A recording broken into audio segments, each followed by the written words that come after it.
Hey guys, I am coming to you to do a video partially about my experience with losing a pregnancy, and the other part is about sharing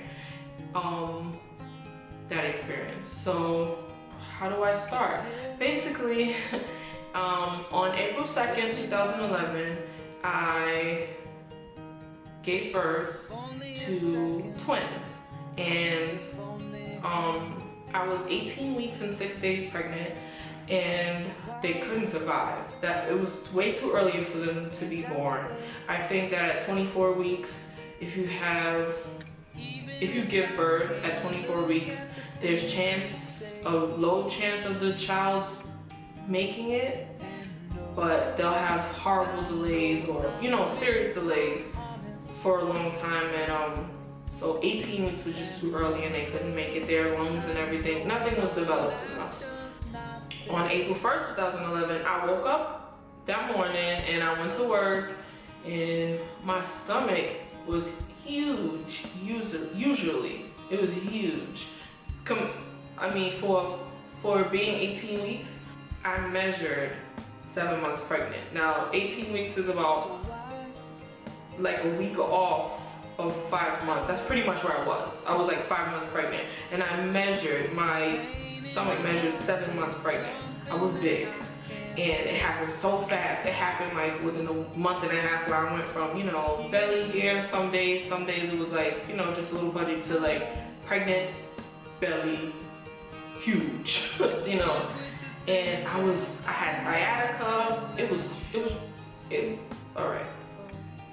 I don't know these women who speak of this awesome pregnancy thing. Like, who are you and where are you from? Are you real or are you unicorns? Like, what? It was pretty bad. It was pretty horrible being pregnant. I was sick. In the beginning, I lost like almost 20 pounds within a month. It was bad. Like, I mean, it was bad. So anyway, I got to that point, and that morning my stomach was so small, and it was feeling like low and everything. So I was like, what's going on? And I kept having like a pain in my back. It was just like, it felt like my back was hurting, like sore. And I hadn't had that before, but I did have sciatica, so I just felt like maybe that was part of it, whatever. And so I went to work, and then by that afternoon, I went to the other side of work, and I went to go talk to one of my coworkers, and all of a sudden I just felt like a sharp pain in my bottom, and it was like, it felt like something was falling down. And I went to the bathroom, and I saw that I was like having stuff was coming out, but it wasn't like blood. It was just, just weird. It was extra. It wasn't anything that I experienced. So I went home after work, and I laid down, and I had like a 2-hour nap. And I remember before I laid down, I was praying like, please God, let my babies be okay, because something is wrong. And then I woke up, and my stomach was still the same. I was still very low, and a lot of pressure down there, and I was just saying to myself, something is wrong. So I called my friend, and she came with me to the hospital. And when I got to the hospital, I was waiting forever. They told me to give them a sample, and they saw in the sample that I had so much stuff in like a sample of urine, and I had so much stuff in the sample, and even the nurse was like, did you just do this? And so they immediately took me to go get checked and have a sonogram. And I'll never forget, the lady was checking me, and I guess she bent down and checked me, and then I will never forget, like, she rose up and she was like, I'm so sorry, you're dilated. And it was like, what? Because I skipped a part. After I left work, I didn't go straight home to take a nap. I went to the doctor. And my doctor wasn't there, but a midwife was there, and she checked me and she said, everything is fine. You just, it's just discharge or whatever it is. Everything looks fine. Your cervix is closed and everything. And that was probably around 6 p.m. So from around 6 p.m. to midnight is when they finally saw me in the hospital. I had dilated fully. Or 9 centimeters, not 10 centimeters. I had dilated to 9 centimeters. She told me I was dilated and I had to go upstairs to labor and delivery to deliver the twins. And I'm thinking like, oh, okay, wow, so they have to come out now. No, I was only 9 centimeters dilated, and I had to take some medicine to make myself go into labor, because even though I felt like they were so low, they still were too high to be born, like they were still up high. I guess. I'm not a doctor, so I don't know all the things, and obviously I was going through a traumatic moment, so this is me looking back and understanding, trying to understand to the best of my ability, but I had to take the medicine, and I also had to take Pitocin. And that sucker hurts. Like, oh, those contractions were not fun. Like, oh. So that's what happened. I took Pitocin. They gave me some other drug in my arm to like doze me off or put me to sleep and help with the pain, but it didn't, because every time I had a contraction, I would wake up and then fall back to sleep. And I was having contractions every minute for a whole minute. Every other minute for a whole minute. So 701 contraction to 702, 702 to 703 I was fine, 703 to 704 I was having a contraction. Like, it was horrible. So finally I got an epidural, and this is now at this point it's 8 o'clock in the morning, and then my water breaks. So by 8:15 I have my first child, my daughter, and then I think like 5 minutes later or 10 minutes later I had my son. And I got to see them. I got to see what they look like. I didn't even know that they were a boy and a girl until I gave birth to them, because I was 2 weeks away from that sonogram telling me the genders. So I got to see them. I got to find out that it was a boy and a girl, and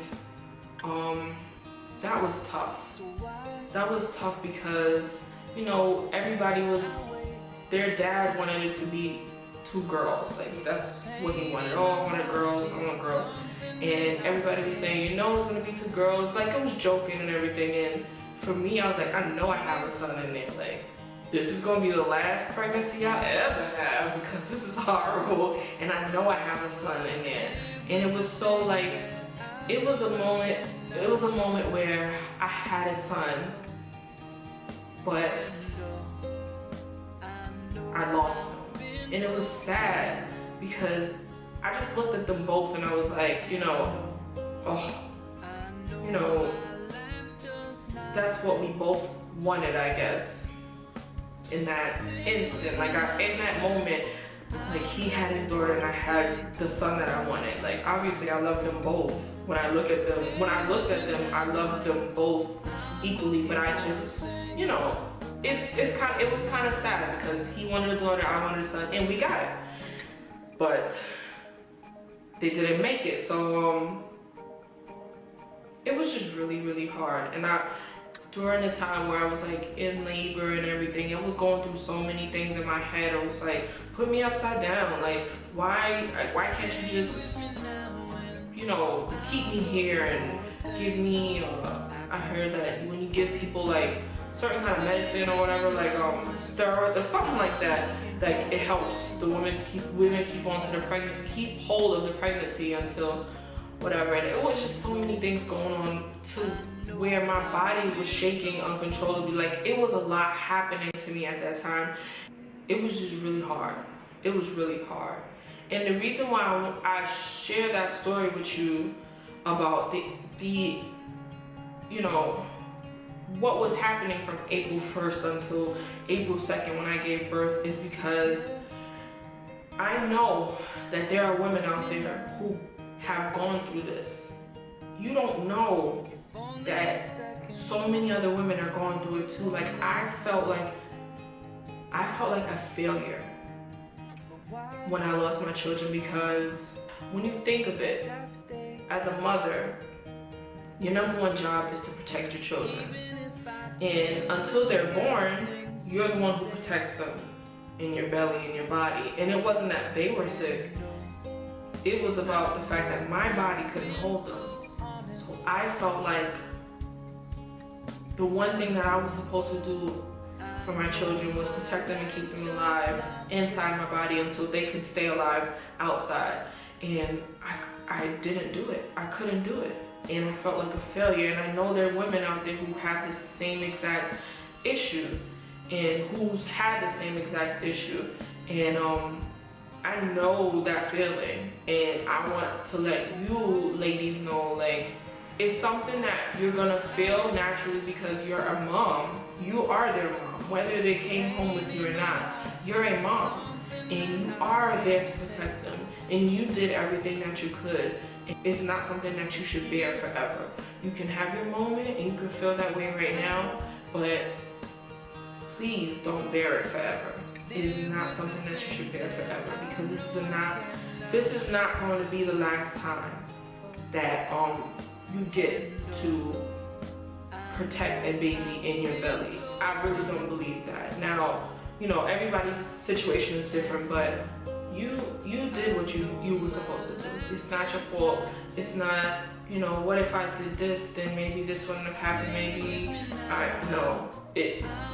the way it happened is the way it happened. And you know, I really can say that from knowledge, like not knowledge, from experience, because I went through all of those things in my head. Oh, why didn't I tell the doctor that I felt pressure and this and that? And I was never pregnant before. I don't know to tell the doctor that I feel pressure. It was heavy. Like I felt pressure from the first day that it started growing. Like I didn't know the difference. And sometimes you don't know until it's too late, and it's nothing that the doctor can do. They can't read your mind. It's nothing that you can do. Like, it's nothing that you could have done any different, and that's okay. That is okay. So I just really want to talk about sharing and letting you guys know that it's your preference to share your story about losing a pregnancy or any kind of loss. It's your preference, but I prefer to tell people because I had no idea how much this happens to women. Like you hear all the time, like, oh, I can't conceive.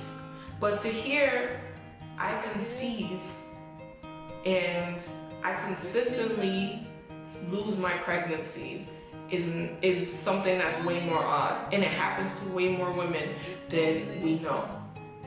I was in the hospital and I lost my children, and the nurse came in to talk to me, and she just started crying because she was like, I went through the same thing more than once.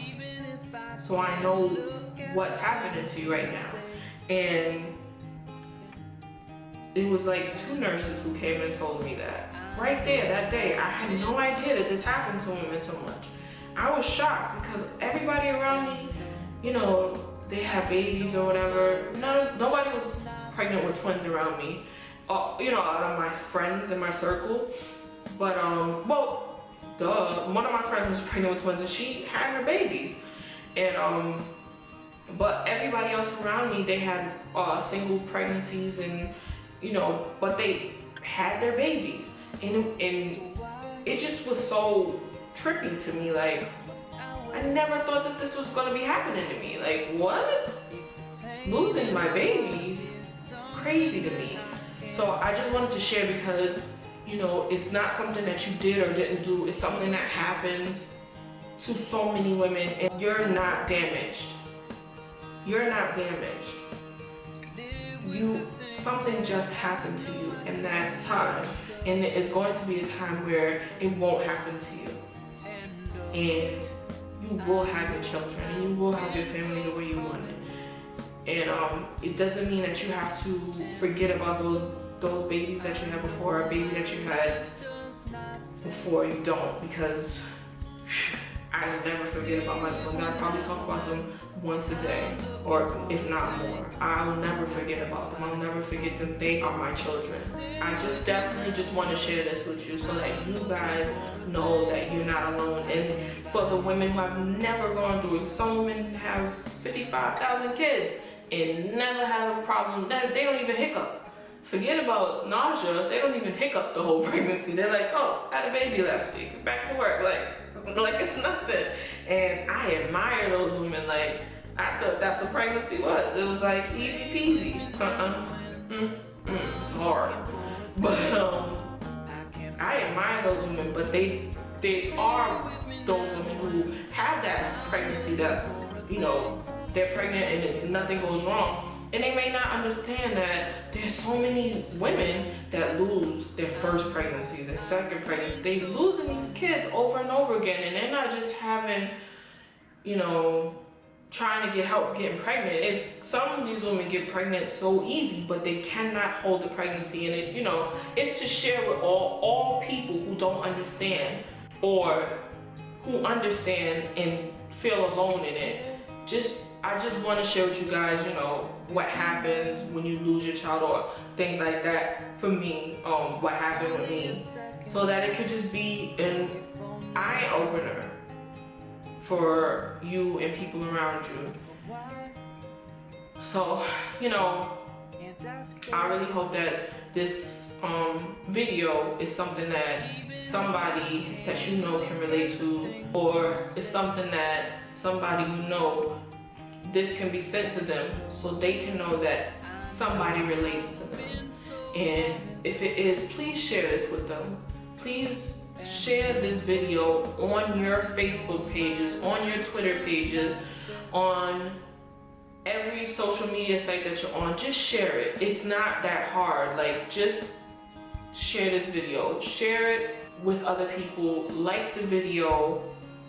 Subscribe to my channel if you want to be able to have more insight on my journey and my story. If you know somebody who's going through this and who should have more insight, let them know about my page. Let them know about my channel.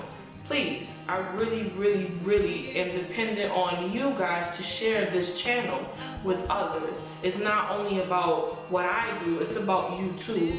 As I feel like you guys are my friends, you're a community, and I need you just the way you want and need my stories, or you know others who need and want my stories. I need you to share these videos. Don't, you know, not only to just watch them and you know, send little comments on Facebook like, girl, that's so nice, like I love that, but please share it too. Please share the videos too.